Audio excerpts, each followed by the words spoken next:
1 Maret ini kita lakukan pemeriksaan, penuh suaranya sudah dilakukan. Pasien suspek corona yang sempat dirawat di Rumah Sakit Dr. Hafiz Cianjur meninggal dunia Selasa dini hari. Virus corona telah menjangkiti lebih dari 2.000 warga Iran dengan angka kematian mencapai 77 jiwa.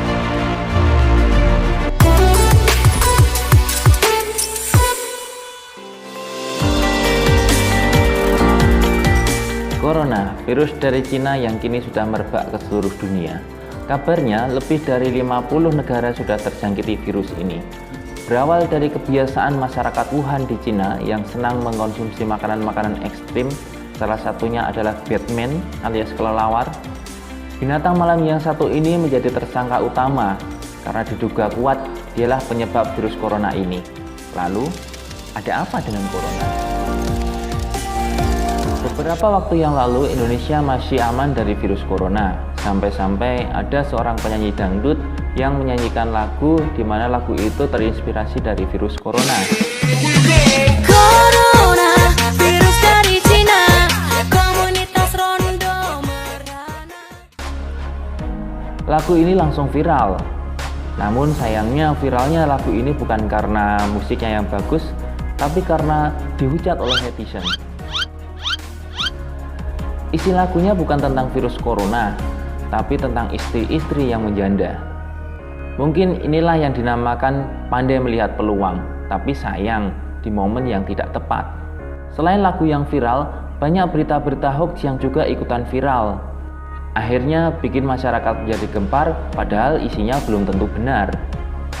Kalau saya amati, berita-berita hoax itu bisa kita bedakan menjadi 3. Yang pertama, berita yang benar-benar hoax.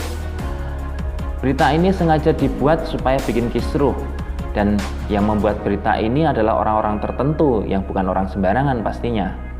Lalu yang kedua, tidak sengaja hoax. Seperti kasus beberapa waktu yang lalu ada pesan WhatsApp yang menyatakan bahwa di Jogja sudah ada suspek virus corona yang kemudian disampaikan kepada masyarakat. Tujuannya sih bagus untuk mengingatkan supaya kita waspada. Cuman sayangnya tulisan yang ada di pesan WhatsApp tersebut cukup memprovokasi sehingga masyarakat menjadi gempar. Lalu yang ketiga, pura-pura ngehoax. Ini biasanya dilakukan oleh para kaum-kaum alay. Mereka bikin berita hoax supaya bisa populer. Taulah zaman sekarang banyak orang-orang yang terinfeksi demam eksis. Pertanyaannya, kenapa beberapa tahun belakangan ini banyak masyarakat yang gampang termakan hoax? Baru baca judulnya sudah panik. Baca isinya makin gelisah. Tetangga ngomong dikit makin kalang kabut. Kita semua tahu, budaya literasi bangsa ini kalah jauh jika dibandingkan dengan negara-negara maju semisal Jepang. Kenapa? Mungkin nggak kita sadari, selama bertahun-tahun sistem pendidikan kita mendukung untuk itu. Selama bertahun-tahun yang diutamakan sistem pendidikan kita adalah hasil, bukan proses. Coba deh lihat, dari dulu sampai sekarang setiap sekolah di akhir jenjang itu pasti mengadakan ujian. Apapun namanya isinya sama saja. Yang jadi masalah adalah bagaimana mendapatkan nilai setinggi-tingginya dari setiap konten yang diujikan. Dan seperti kita semua tahu bahwa ujian apapun itu semuanya mengedepankan hafalan. Seperti yang disampaikan Pak Menteri Pendidikan kita, Pak Nadiem Makarim saat rapat dengan Komisi 10 di DPR beberapa waktu yang lalu. Dengan alasan itulah, maka ujian di tahun 2021 akan diganti dengan asesmen kompetensi minimum.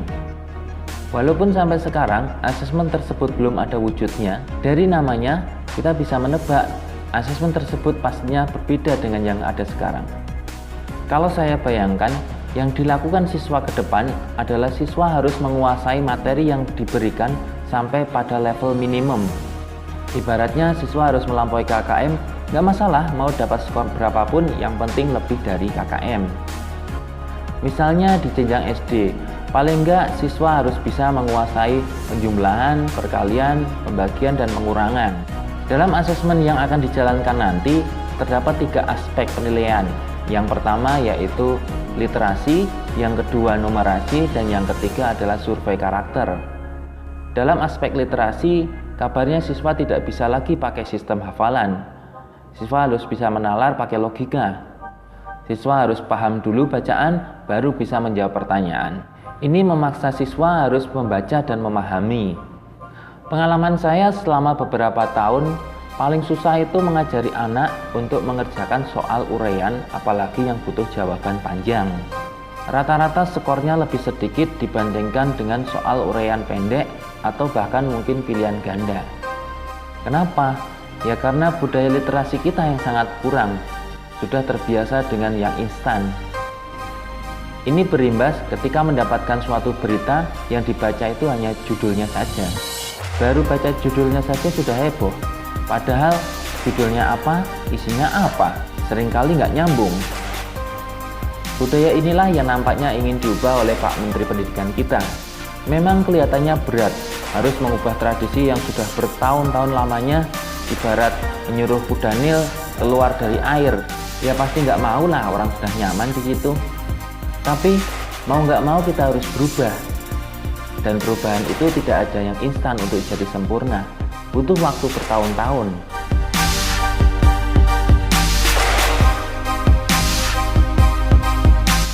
Kembali ke kasus corona. Corona dalam tanda kutip memang ada di sekitar kita. Bukan untuk kita waspadai, tapi untuk diayomi. Tapi bukan untuk para suami-suami, melainkan untuk mereka-mereka yang sedang cari istri. Sedangkan virus corona harus kita waspadai, jangan malah bikin sensasi atau malah memprovokasi. Ikuti terus perkembangannya, baca terus beritanya, gunakan logika supaya kita tidak terkena dan selalu tetap waspada. Indonesia bukan Cina. Gunakan akal dan pikiran.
Sekian video kali ini, jika ada salah dan keliru silahkan kalian bisa koreksi di kolom komentar.